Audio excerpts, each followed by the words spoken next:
Spring sports are well underway now, and while our season here on Chevrolet's Inside High School Sports is ending, we would like to share a story on one of those athletes that comes to us today courtesy of Sports U, the best communication app for coaches to connect with all these great athletes and their teams.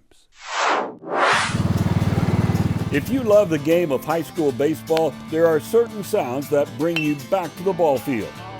The ball smacking into the catcher's mitt, the ping of the aluminum bat. It calls to you from wherever you are and invites you to the diamond. It certainly does for Cy-Fair's Wesley Worley. He fell in love with the sport at the age of 4 and could never imagine not playing it until February 23rd, 2022. There was blood coming out of my ear and my eyes were bloodshot red, and I immediately got rushed to the hospital, and I was out probably conscious for 2 weeks or so. Wesley had fallen out of the back of a moving truck and cracked his head on the concrete. He suffered a traumatic brain injury and needed an emergency craniotomy. To relieve pressure on Worley's brain, doctors removed part of his skull for 7 months and kept it in a freezer. Before they put the skull back in, I said, "You think I'll have like a bad problem with brain freezes?" Even with his sense of humor still intact, there was still the question of whether he'd be able to continue playing the sport he loved. His family and young life leader kept him hopeful.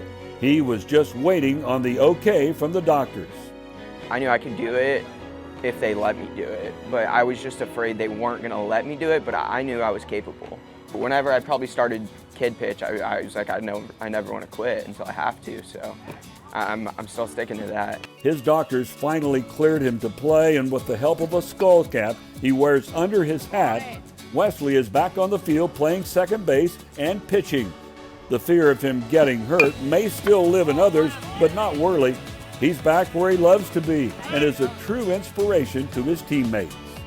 Just to watch him, go out there every single day and work. Those kids look at that and they, if they ever feel that, having a bad day or I'm struggling with this or that, and they look at Wesley and go, who am I to complain? This kid's out here, busting his tail. There's no reason why I can't too. I got my first win last Saturday, and it was one of the best feelings ever because as soon as I got it, I came in and I saved the game, and as soon as I got it, my whole team came up and hugged me, even the coaches did, and it was awesome. Best feeling I've ever had.